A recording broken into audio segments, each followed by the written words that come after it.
मराठी मातृभाषा चॅनलवर आपले स्वागत. आज आपण बघणार आहोत मराठी सुलभ भारती इयत्ता 4थी या पुस्तकातील 17 नंबरचा धडा पहा पण. मुलांनो, इथे आपल्याला काही चित्र दिसत आहे. त्या चित्रामध्ये एक मुलगी आहे आणि ती टीव्ही बघत आहे. पुढच्या चित्रामध्ये तिच्या आई तिला काहीतरी सांगत आहे आणि ती टीव्ही पुढेच बसलेली आहे. तर चला आधी 1 नंबरचं चित्र बघा. तर एक मुलगी आहे, ती टीव्ही पाशी बसली आहे आणि ती काय म्हणतीये, आई मी टीव्ही पाहते, माझ्या आवडीचा कार्यक्रम लागला आहे. तर ती मुलगी तिच्या आईला म्हणत आहे की मी टीव्ही बघतेय आणि माझ्या आवडीचा कार्यक्रम लागला आहे. आता दुसरं चित्र बघा. तिच्या आई येतीये तिच्या जवळ त्या चित्रामध्ये आणि तिच्याशी काय बोलतीये ती बघूयात. मीनू, इतक्या जवळ बसून आणि एकसारखं टक लावून टीव्ही पाहू नकोस, डोळे दुखतील तुझे. तर ती जी मुलगी आहे तिचं नाव काय आहे? मीनू. कारण तिची आई तिच्याशी बोलत आहे आणि तिला म्हणत आहे की मीनू, इतक्या जवळून बसून एकसारखं टीव्ही पाहू नये. म्हणून तिचे नाव आहे मीनू आणि ती काय करते, खूप जवळ बसून टीव्ही बघती आहे. तर त्याच्या पुढचं चित्र बघूया.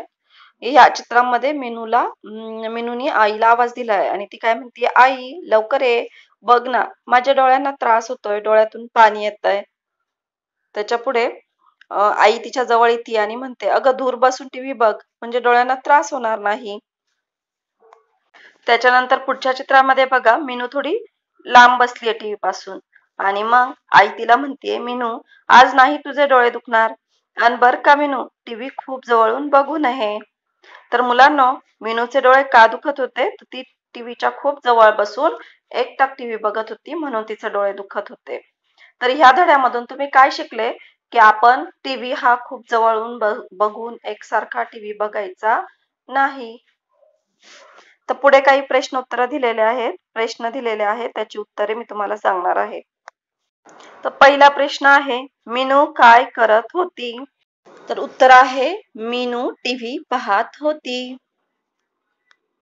पुढचा प्रश्न पाहूयात, मीनूने आईला हाक का मारली?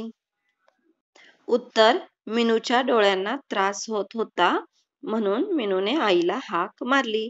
टीव्ही पाहताना कोणती काळजी घ्यावी? पुढचा प्रश्न आहे, टीव्ही पाहताना कोणती काळजी घ्यावी? तर उत्तर आहे, टीव्ही पाहताना खूप जवळ बसून एकटक टीव्ही पाहू नये, अशी काळजी आपण घ्यायची आहे. मुलांनो, असेच नवनवीन धडे आणि कवितांचा अभ्यास करण्यासाठी आपल्या मराठी मातृभाषा या चॅनलला लाईक, शेअर, सबस्क्राईब नक्की करा. थँक्यू.